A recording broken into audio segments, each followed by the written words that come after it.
float tube for fishing, like all this cool hunting stuff, and it was free.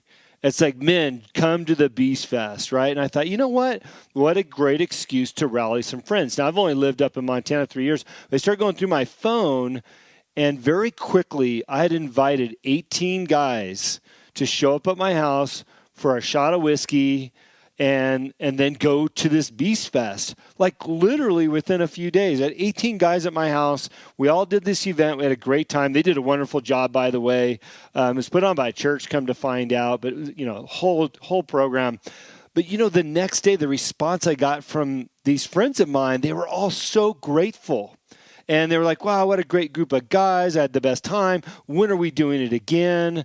And I was observing them interacting together. And they're all exchanging phone numbers because they didn't all know each other. And, hey, what do you do? And this and that. And I thought, what a great opportunity to build relationships with people that I already know, utilizing something that was happening in town for free.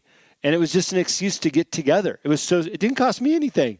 I pulled some whiskey off the shelves and we all shared a drink and, went off and did our thing. So I love that you brought that up because relationships are worth so much more than money.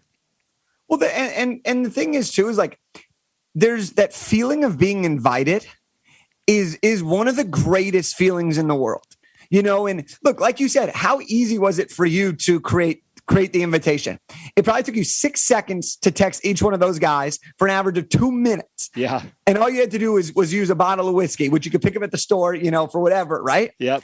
But that created relationships. People want it more. People are going to come back to you. They're going to now always think of you. And next time they have something to do, they're going to invite you. Yeah. You didn't do it because you want to be invited to all their stuff. You did it because you wanted to bring together a group of people who have a common interest. Yeah. And so that feeling of being invited, that feeling of being wanted is so, so, so powerful. And when you can create that for somebody else, you can change their world.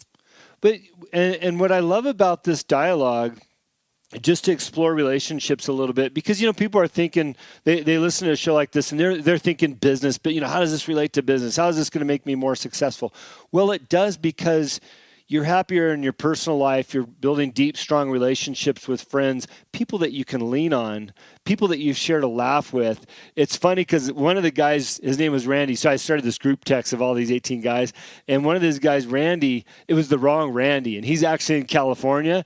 And he didn't recognize my number. So he's like, hey, sounds like a great time, guys, but I'm in California. And then everybody's like, road trip, we'll pay for your gas. And all of a sudden it became this banter with Randy, who's 2,000 miles away. But when you look back, it's like, hey, we've created some laughs and some common interests. And these are guys, if I'm struggling at work or if I'm trying to solve a problem, because we had more connectivity on a regular basis, I can reach out to these guys. And I think that that's where the real value comes in. And whether that's a business reach out or a personal reach out or just a, hey, how's it going type thing, there's so much value in those relationships. I love that you brought that up. I love the Randy story. I mean, I really do. I think look, like let's be real here, Jim, is like sometimes when we're building relationships, we're very transactional with that one person, right? Yeah. Whether it's for business or for pleasure, whatever it is, we think that person now needs to help or do the thing that we want them to do or get to that point. But sometimes these relationships, maybe right now, it's just a friendship. Yeah. Maybe 5 years down the road, you're raising some more money. Guess who you're calling, right? Or maybe they need something and you need to hire someone and boom, you got a partner. You got someone who knows who can make something happen. Or maybe you go off and do something new and you say, hey guys, I could use some help here. They promote and you blow up your business that way.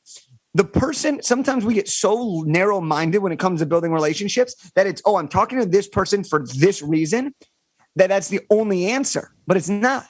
There's so many other ways. And the truth be told is you never know who you're talking to until you know who you're talking to. Yeah. And you won't know until you have the great conversations, you ask the questions, you listen, you create shared experiences, because then you can really understand how you can best serve them and how they can best serve you. And those often lead to bigger and better fulfillment and requests. I had a guest on my show last year. His name's Jack Donovan. He's out of Utah. He's got several books out. One of them is called The Way of Men. And what I like about his book and what he talks about is kind of having your tribe. I think a little bit of what we're talking about is having our tribe, a group of friends and relationships that we can rely on. And we're there to protect and serve each other. both in the literal sense, but in the figurative sense of, and a way of protection can just be somebody that you're willing to take their call if they're in need for whatever, right? That could be a way of protection. I love the notion of building out a tribe because we've become so disconnected in society. You look around, and everybody's got their face down on their phone and they're not talking to one another. And I just think, gosh, relationship building is so important. What a great topic of conversation that we should be having on a regular basis. Yeah. I mean, I ask everybody in my book, I say, how have relationships contributed to your success and happiness? And almost every single person within the first sentence says they are everything. And there's a reason why these people are so successful. There's a reason why people achieve success, because they understand that we are in the business of people. Yeah. You can't do anything without another person. All right. You can't get married without another person unless you watch the movie Her or something, right? but you literally, and you can't grow a business without customers. We need people to thrive. And it's as simple as that. And we need to make sure that relationships are one of our big priorities in life. Yeah. It's funny. It's just not that hard, is it? Right. If you really think about business and being successful in business and in life, it's just not that hard. When I owned the tequila company, we landed a big account. And they're based out of Texas. Tillman Furtado owns the company. It's the largest private restaurant group in the United States, Landry's Group, right? And people come like, Jim, how did you land that account? Like, what did you do? And the buyer for alcohol, his name's James Kramer. And I'd asked James, like, hey, well, why did you pick us? He says, Jim, because you told me you were going to do something and you did it. He goes, you'd be shocked by the amount of suppliers that say one thing and they don't follow through. I'm like, why on earth would somebody not follow through with you guys? He goes, I don't know, Jim. He goes, but you did, and that's why you have our business. It's like this relationship thing. It's not that hard. Focus on the basics, do the basics, and you can not only enjoy deeper relationships, deeper friendships, but deeper success in your business by doing the basics. Absolutely. I absolutely agree.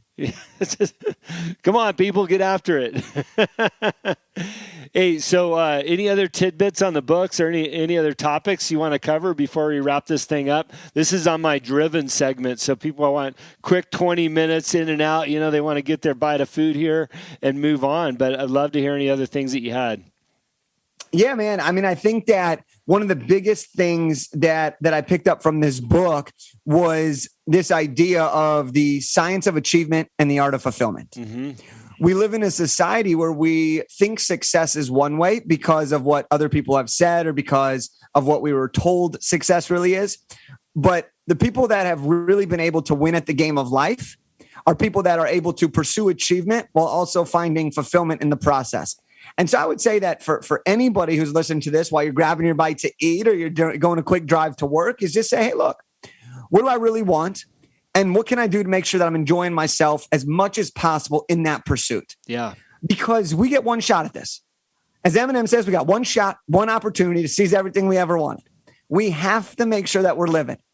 It's meant to be enjoyed. It's meant to be fun. And so I would just say, like, if you want to pick up the book, awesome. But if not, just ask yourself, what do you really desire? And what can you do to make sure you're having fun in the pursuit of what you desire? Yeah. And, a good reminder too is once you get there, recognize that you're there and enjoy that. Don't forget to enjoy it.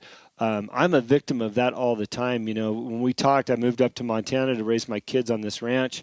And a lot of times I'm out there riding the horse or whatever, and I'm feeling guilty. Like, I got to get after work. I got to do this. But the reality is I'm living exactly the life that I mapped out for myself the previous years. And sometimes I forget to enjoy it too, right? And I think it's important once you get there that you realize you're there and you enjoy it, the fruits of your labor. Yeah, I think, look, man, like, I just want to have fun. Yeah. At the end of the day, like, I want to wake up and have a good time. And, not everything we do in work and business and life is always going to be fun. But, like, if we could try to enjoy it just a little bit more, put a couple more smiles on our face, give a couple more high fives, send a couple more text messages of appreciation, like, tell some people you love them, life's going to be just better. And I just want that for us all. Like, we can have a lot of fun. We can do a lot of things. We can have a great time and still change the world in the process. Yeah. By the way, just quick hit on that Eminem song that you just quoted there. So I'd written that business plan for Azuñia Tequila. I had my partner with me. I'd gotten the call from Peter Jacobson, who's a pro PGA Tour on the senior tour. And he says, Jim, I want to invest. I want you to meet my group of investors down in Naples, Florida. I'm in California. So we hop on a plane. We're taking off. That song comes on my iPod, right? The opening line, like, what if you had one shot, one opportunity, you know? And I take it off. I'm like, I tell my partner, I'm like, you got to hear this part of this song, right? And play it, you know, and he looks at me and he takes off. He's like, okay. Like, he just was not into it.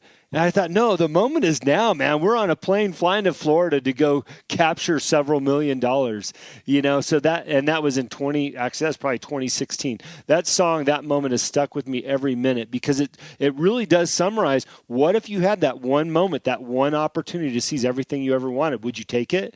Right? And although my partner was there with me, and we lasted about a year together. But, you know, we took the opportunity, we seized the moment and never looked back.